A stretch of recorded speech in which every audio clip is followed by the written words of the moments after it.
I'm Jamie Seeker, and this is What It Takes. Each episode, I sit down with real business owners to talk about their journey, the wins, the challenges, and everything in between. Let's dive in. Hey everyone, welcome back to What It Takes. Today's guest brings us right into one of the most important and, let's be honest, most stressful parts of building a business, and that's the financials.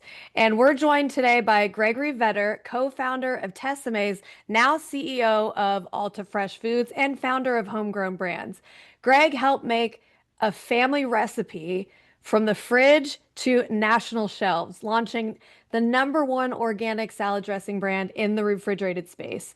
But the reason I say we're jumping into financials is what makes his story powerful is everything he had to learn about money along the way, from bootstrapping to raising capital, navigating partnerships, ultimately declaring Chapter 11 bankruptcy to get his freedom and his life back.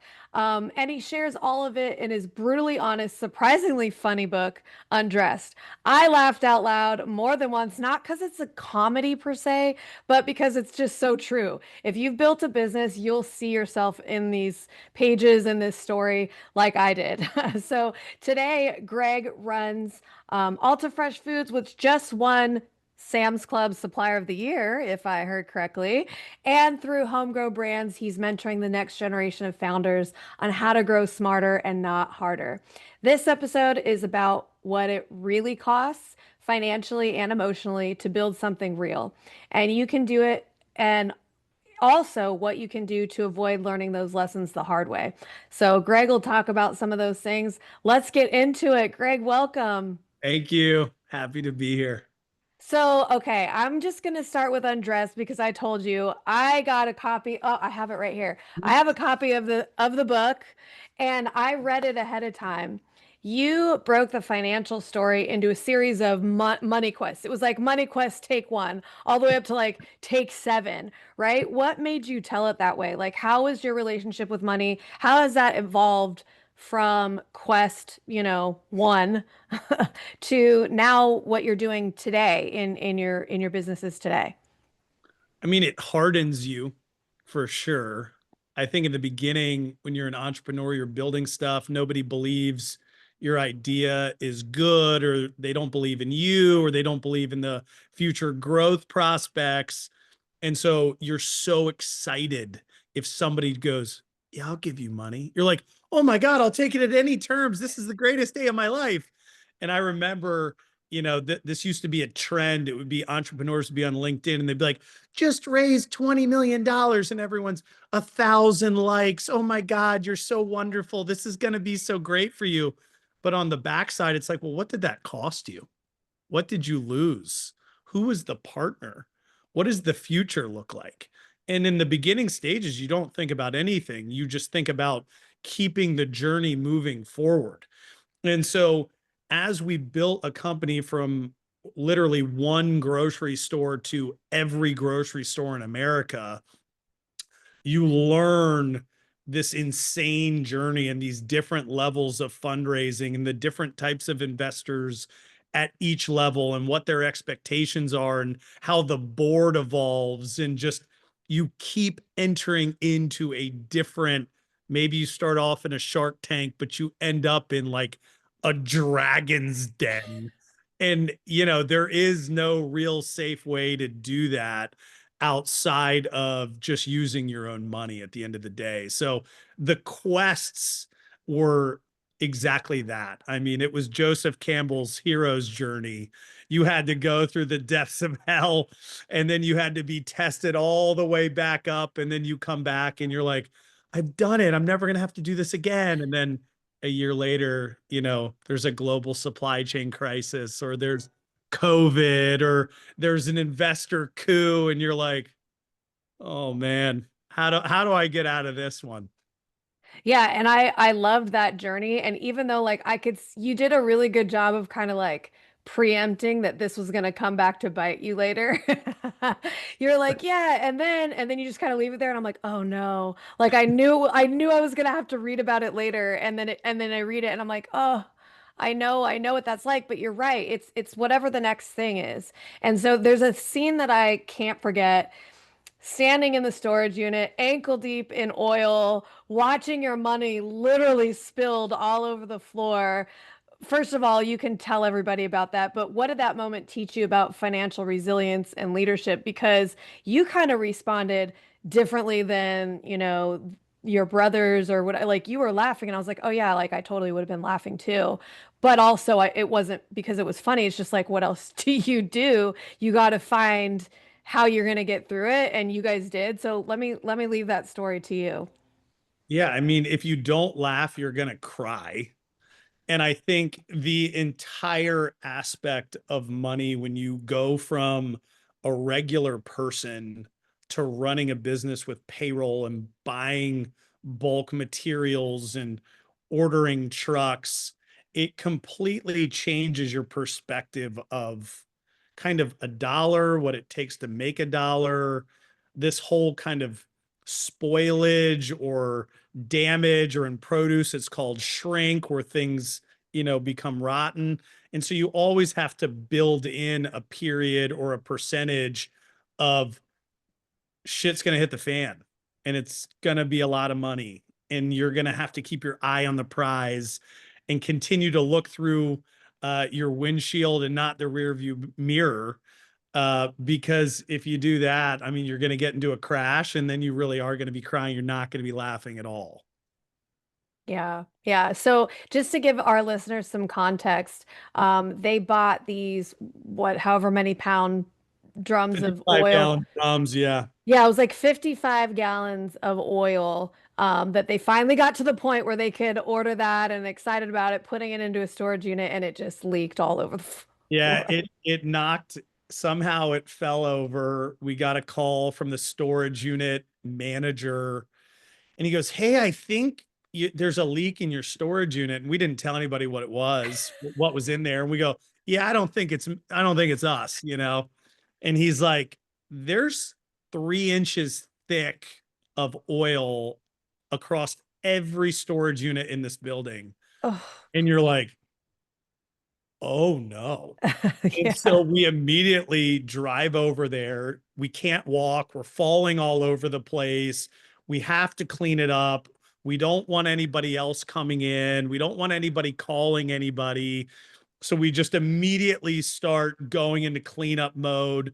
We end up buying like hundreds of pounds of kitty litter to like put it all over to absorb everything. We're shoveling it up with snow shovels, and it was thousands of dollars, I and can't it was even. thousands of dollars we didn't have at that point.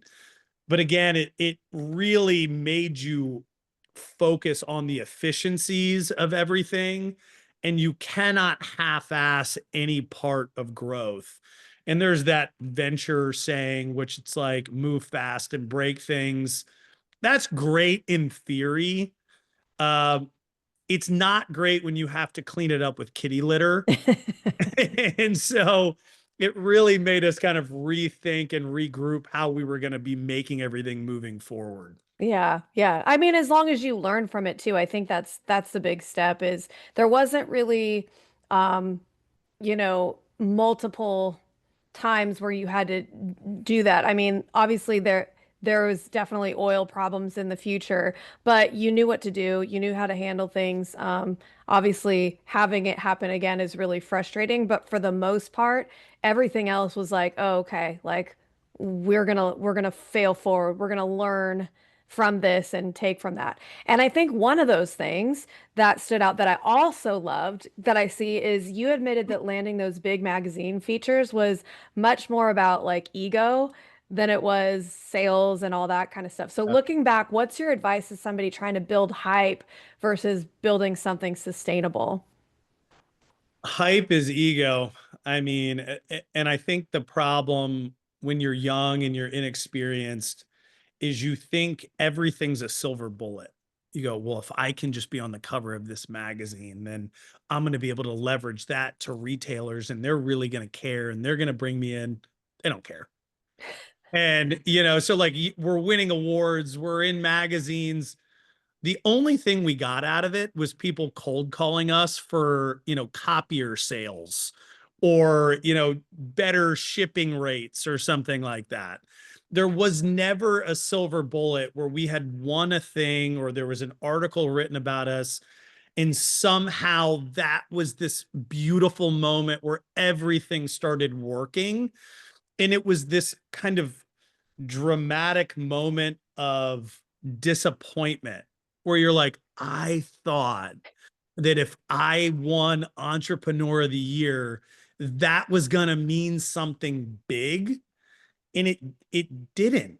It was Yeah. all, it's not all make believe. That's not really true, but it's not what you think it is at all. Yeah, it never pans out the way that you think it does. Like, and you guys talked about trade shows and everything. I was laughing at all that too because you go in with your trade show strategy and you have a plan and who you're going to talk to, who you want to land, da da da.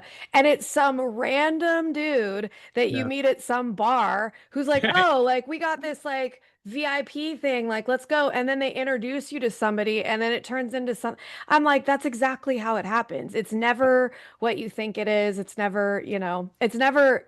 And you even said too, after you guys had that big magazine thing, I think it was like Inc. magazine or something like that. You're like, yeah, like we got this big call for this big deal, and we're like, oh, did you hear? And they're like, no, we didn't read that. We didn't. Right. And We I'm go, like, oh, you must have seen us in Inc. magazine. They're like, no. no, no, we're walking in a grocery store and saw you on the shelf, and we're like, Yeah. Oh, okay, okay. got it. All right. So literally, we got nothing out of this. Zero things. I love that. I love that. Well, let's talk about Alta Fresh. What's the vision? How's the financial model different from your first company? We don't have any investors. One, I think it's an interesting business. We basically figured out a way to eliminate food waste in large scale grocery stores and make the labor model really, really efficient for people assembling kind of salads in stores or meals in stores that are private label. So if you were to walk into a Sam's Club or a Costco and you buy a chicken Caesar salad for a family of four, we came up with a way to ship them a box that has exactly what they need in it with containers, with instructions, all the exact amounts. And so they open one box. They don't have to have six different trucks coming with six different ingredients. One box comes, they open it, they assemble it, they throw the box away. There's no food waste. There's efficiency in labor.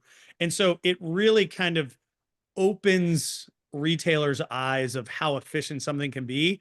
It's not a sexy business like having, a branded Tessemae, or we have a vodka business called Quenchers that's going to be in the Barstool sports restaurants and NFL stadiums, like, oh, wow, that's so sexy and fun. We're building brands.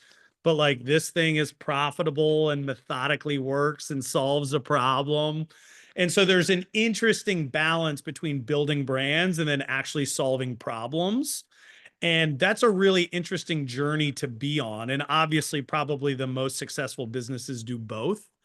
And so this has been a fun ride. We've owned it for a couple years. It's going really well. And we're going to continue to try and expand the platform to everybody and anybody that wants to solve those problems. Yeah, and winning Sam's Club Supplier of the Year, I mean, that's huge. Like we were Yeah. just talking about winning Entrepreneur of the Year, but that is a really big deal. What did it take financially and operationally to scale to that level? You really have to put their you have to put them first. Mhm. And so I think a lot of people don't do that, right? You kind of want to put your business first at every single moment. If you put the customer first, and this is obviously a large scale customer, um, and you can live into the promises that you make, then you're already ahead of 99% of people. And I think radical transparency, over communication, and then putting the customer first will get you pretty far. It's not going to get you to the promised land, but if you can do that day in and day out, you're going to be in a very good spot. Yeah, those relationships are key, which also brings me to another thing I was laughing at when you were like, yeah, we were doing great. We're in all these stores, and then we got a new buyer. Yeah. So that was another laugh out loud moment for me. Not because it was funny, but because I'm like, oh yeah, they like are basically the gatekeepers for the entire company. Yeah. And so when you're working with big retailers, especially the buyer revolving door, I mean, that's Mm, real. I was like, that's at the point where I was reading, like, I wish I was highlighting and annotating, and because yeah. it is real, like, that's a real problem. How do you financially plan around that uncertainty? You already talked about waste and shrinkage and, like, other things that are happening in the food industry, but that's also in the retail Yeah. side of things. There are people that are going to change everything for you in a snap of a finger. Yeah. I mean, I think brands really important in that world because again, if you're in like a private label service world, that could just kind of be the end unless you were providing some unbelievably special service for somebody. Um, and then it's just diversification of revenue.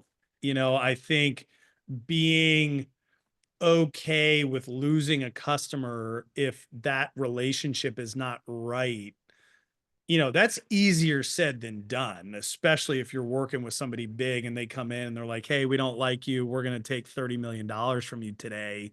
That's a bad day. That Yeah. is a bad day. But in the grand scheme of things, I think just understanding the potential pitfalls and consequences of a concentration of your, revenue or customer base in a single buyer, that'll keep you up at night. And so the faster that you can grow or diversify that revenue or provide something that's unbelievably special, the better you're going to sleep. Yeah. And I was like nervous for you reading in Undressed about, you kept talking about the one, we're in this one retail, and I'm like the whole time I was thinking that same thing because it is a real thing. Like you hear those, I guess they're old wives' tales now, but putting all your eggs in one basket, it's real. And so you can't necessarily plan for your buyer to switch out and all of a sudden not like your product. That's Yeah. not a financially like that strategy. How do you plan around that strategy? Well, like you said, it's diversification. You need to have different revenue streams and doing different things. And that was clearly a lesson that I know exactly where you learned it Yeah. from. Yeah. Yeah. Because yeah, it happened. So what's the one mistake you made with money early on that you've determined not to repeat with all of your ventures now? I think it was the excitement of being loved by investors. You know, I'm so glad you said that. Because that is something that I don't think we've talked about even on this show. It's not something that we really even talk about with our clients or business owners and whatnot because hard to it's hard to call out and it's hard to admit even. So that talk about that some more. yeah, I think again, in the beginning, you're young, or I was young. And so I was young in the business world. And so everything was new. And so you're trying to figure out your way as a CEO, you're trying to figure out your way as a board member, you're trying to figure out your way as a leader of a brand in a company, and you have so many responsibilities. And so the weight of the world is on your shoulders. And so you're telling your company a story and you're communicating the energy and the passion behind it. You're not getting that from anybody else at all. And so you're like this beaten dog for so long that the first time somebody comes to you and goes, I've got a warm shelter for you and I'm going to give you treats, you're like, this is the greatest day of my life. And in reality, when you have that much emotion tied into someone believing in your brand or your company or your product, you're not thinking clearly. You choose to ignore the red flags. And so, I have a great performance coach. His name's Dr. Jonathan Fader, and he always asks this one question, which is, what are you pretending to not know about the situation? And I think that's one of the greatest questions that you can ask. What are you pretending to not know about a person? What are you pretending to not know about a situation, an investor, a deal? And if you can remove yourself and take down your emotion and energy and kind of look at it in a very stoic light, it's gonna give you the answer that you actually are looking for. You may not like the answer, which I did not like many times. And a couple times I chose to ignore my gut and listen to my brain and heart. And I was royally fucked from it. But in these moments when you're kind of building stuff, you're waiting for validation and you're waiting for someone to go, dude, I've built these things. You're the next one. And you're like, I am? Because I think I am. And they're like, you are. You're like, oh, oh my God, I've been telling everybody I'm the next one. They're like, yeah, just give me everything. And then the next thing you know, you have nothing. So I do think it's that excitement of being loved or validated. It will get you into some very bad situations financially. Yeah, thank you for sharing that because I think a lot of things were the same when I was reading all that. The only difference for me is I think that the emotions, I see them as part of my red flags. Like I'm able to feel one way, but like I definitely want to be liked. And I think a lot of people are like, I don't care what people think of me. I care. I absolutely care what people think of me. It doesn't change my behavior though. It Yeah. doesn't change what decisions I need to make, and I can make logical decisions even when I feel emotional about them. And so I just tend to use them as, okay, I'm feeling a kind of way about something. Let's lean into that and see, instead of like bringing it down, I'm like, let me see why I feel so strongly about this and kind of break that apart. Like you said, I think I get to the same, I just have like a different process, but the answer's the same Yeah. is what am I lying to myself about? What am I not looking at? Because everything that you saw, I feel like every time you were in those effed situations, you even were writing about it ahead of time. You're like, huh, I see that. And you're like, well, but we're just going to keep going. Right. And so obviously hindsight's 2020 when you're writing about it. But I also know you absolutely saw it going into it because, I think in life we see these things, but we choose to either ignore or justify or whatever it is based on how you feel. And I think that board takeover leading to chapter 11, it's hard to even say out loud, but I love that that's like something that you felt like you needed to share with everybody. Like, hey, this was my biggest fear, and my biggest fear led to my biggest like victory, right? Like, or whatever it was. You said it led to your freedom. How did that part of your story reshape how you lead and live now? Every fear that I've ever had, all was exposed in the journey. And so when you no longer have any fears because they've already been exposed, you can approach the journey very differently. And I think Joseph Campbell has a wonderful quote, the cave you fear to enter holds the treasure you seek. That was it. Yeah. And for me, I had to enter that cave of failure. And when I entered it, I figured out what I was capable of. And I figured out where I could be pushed and if I was going to break or not. And so now with these other ventures that I'm in, I don't want to be in bad situations. Obviously, nobody does. But when they happen, I approach them completely differently. Where Yeah. it's like it's methodical, it's stoic, it's sociopathic sometimes where you're just like, hey man, I think you should be freaking out right now and you're not. And it's like, whatever's gonna happen's gonna happen. I know. I've been called out on that too. They're like, sometimes we just want you to be like freaking out with us. And they're like, and the example that it was like somebody on my team, she's like, I call you and I'm like, the building's on fire. And I'm like, okay, well, is everybody out?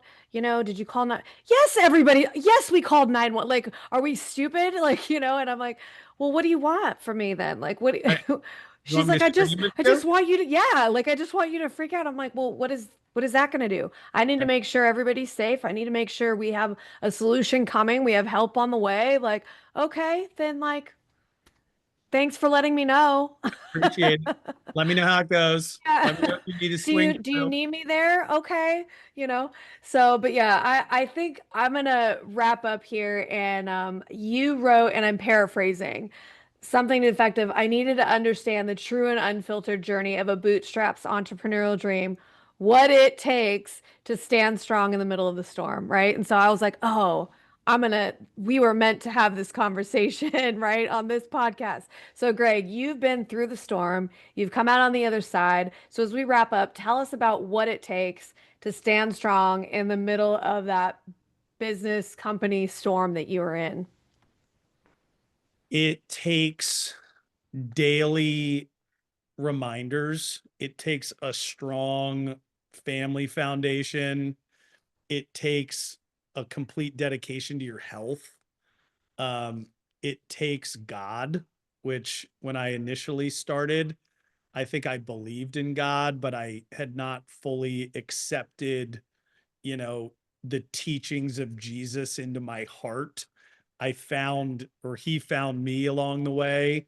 That completely shifted the perspective of where my journey's taking me and what it actually takes, because there's four things money can't buy, and these are the things that it takes to stand the storm. It's your health, your soul, your time, and your children's love. If you're in control of those four things in the middle of the storm, you can stay in there forever. And if you lose one of them, you're going to break. And that is what I learned getting pushed to the absolute limit. I always kept those four things with me and in check, and it allowed me to endure. Oh, I love that. And I loved hearing about how you found your faith at the end too, especially because it was like you could do everything. You had the skill set, the know-how, the grit, you were like the problem solver. And then at the end, you were just like, yeah, and like I still couldn't do it all. And I think that's the whole point, right? Is like we need him. Like we need to rely on that. And I don't talk about that a whole lot in on this podcast. It really is just isn't the theme of it. But I mean, that's a lot of my lessons learned is I was blessed with these skills, but who gave them to me, right? And living that out is so much different. And there's a purpose behind all that. And I love how you said that the four things that it takes, money can't buy. So this conversation had it all: grit, grace, a financial reality check. I think that every business owner needs. Greg's story isn't about just about building a great brand. It's about what it costs to build something real, financially, emotionally, even legally.